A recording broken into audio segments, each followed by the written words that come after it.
Now on BBC One, we dust off our +4s, flat caps and fight milk and join Fraser Putter Prince at Plate Golf World.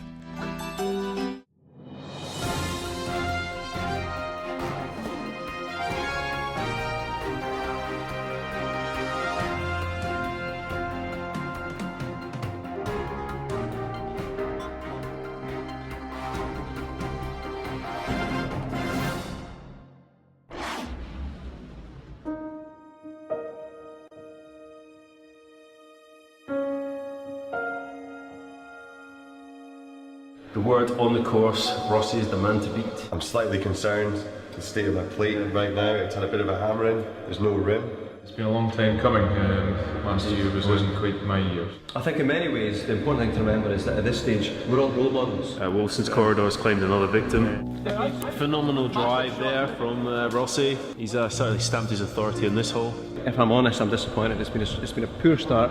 It was a hole-in-one chance. Three's all about, it just shows how much stress they are under. It's the pressure's building, I have to say. It's going to be a difficult last few holes, and the competition is fierce. Oh, it's an obvious tie, surely. Drama on the course, bit of controversy there. Yes. Oh! Lee has to get this one to go for a playoff. You could not write this. I mean, we thought we'd seen it all. Too close to call. For the first time ever, we have a playoff.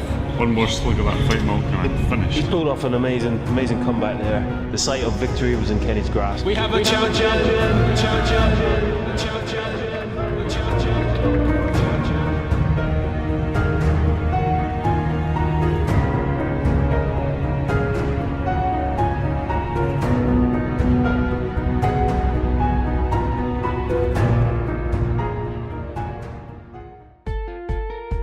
Hello and welcome to a special edition of Plate Golf World, where we look ahead to the eagerly anticipated 2015 Judge Hardy Plate Golf Tournament, the pinnacle sporting event of the year. Last year on the fairways of Glenfeshie, we saw an exceptionally high standard of play and an equally impressive standard of drinking. As ever, our generous sponsors Fight Milk ensured all the players were suitably refreshed out on the course. Perhaps in some cases a little too well refreshed, with Kenny Hilly-Toms in particular enjoying the hospitality during the final round. In the end, Toms had to settle for second place as Lee Chicken Dog Leg Kera pulled out some magnificent final round shots to land the 2014 title. A combination of strong drives, exceptional dive putting skills and a steady nerve saw Kera emerge victorious after a two-hole playoff in the final round. With the 2015 JH PGT event on the horizon, we now turn our attention to this year's event. We are faced with many unknowns, including a new course and a bumper field of entrants. In the clubhouse, all eyes are on Steve Swaby, the 2013 champion, who failed to even make the cut at Glenfeshie last year. The gossip in plate golf circles is that with an impending wedding to pay for, Swaby has been training intensively for this summer's event in the hope of gaining some much needed prize money. Could we really see him crowned champion once again to become a true legend of the sport? Or will Kera retain the title and be the first man to win back-to-back tournaments? We caught up with Kera and asked him what his predictions were for this year's tournament and how his preparations have been going on the run-up to the big event.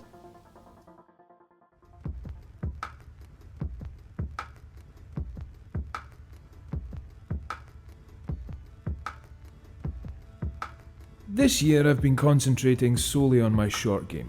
My famed long drive lent me no favours last year due to the introduction of new rimmed plates. When my back was against the wall, it was my fairway work and short game that pulled me back from the brink. Take it from me, this year I'm not looking to drop it like it's hot again. I'm aiming to keep things nice and cool. The only thing that will be dropping are my betting odds. As far as predictions go, there aren't really many other players that worry me, just my inner demons. If I can keep on top of my emotions, I'm in with a chance of keeping the silverware. I was forced to mention a few other competitors. I feel I need to mention the name Suavi. They are a strong plate golf family who are always a threat. Believe me, it breaks my heart to see Steve's name etched next to mine on the Judge Hardy shield. I'll always have one eye on him out in the course, but with such a varied field of competitors, I have to focus on myself and my abilities. But what about Kenny Toms, I hear you cry? Well, let me tell you something about Kenny Toms. I was mere feared the last time I watched Rosie and Jim. See you on the course, Kenny.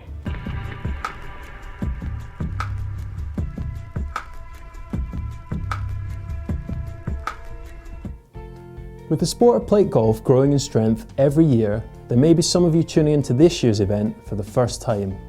In 2014, the JHPGT took on a truly international flavour, with European competitors taking part, and it is envisaged that the player roster will be even stronger and more diverse this year. For the benefit of the newcomers to our wonderful sport, here's a brief overview of the rules of plate golf and a short masterclass in technique and shot selection. Rules of plate golf. Rule 1. Dress code. All players must be dressed appropriately in accordance with plate golf regulations. This poor chap simply hasn't got it right, has he? There. Much better. Hands off, ladies. This man has a game to win. Now we are ready to hit the links. Rule 2. Point of play. All players must throw their plates from the tee area or from exactly where they land mid-game. Oh dear, our chap is trying to outfox the officials by employing the fabled Hardy two-step maneuver. Come now, sir. One must keep one's foot exactly in the spot that the plate last landed. There, much better. Tip-top. Rule 3. Playing etiquette. All standard etiquette rules of standard golf apply to plate golf. Here's our man thinking he can stand wherever he bally well pleases. I say, out of the way, you great oaf! Did you just finish the round without shaking hands? Oh dear, oh dear. Get back there immediately. Now you can return to the clubhouse for that well-earned G&T. Rule 4. Losing your plate. If a competitor cannot locate his plate after a shot within a 5-minute window, that competitor incurs a 5-shot penalty, receives a new plate to replace his lost one, and has to tee off from that hole again. That's right, sir. You better keep an eye on that little beauty. Rule 5. Putting and diving. Is your shot game a little on the rusty side? Then perhaps you can try the deadly and dangerous art of dive putting.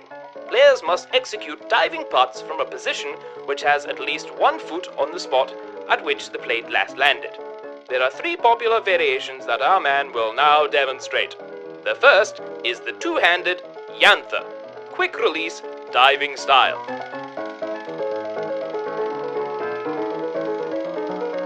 Well done, sir. The spirit of the Yantha is strong in this one. Just watch out for those ribs. Ouch. The second is the stylish one-handed diving putt, often referred to as the Frenchie.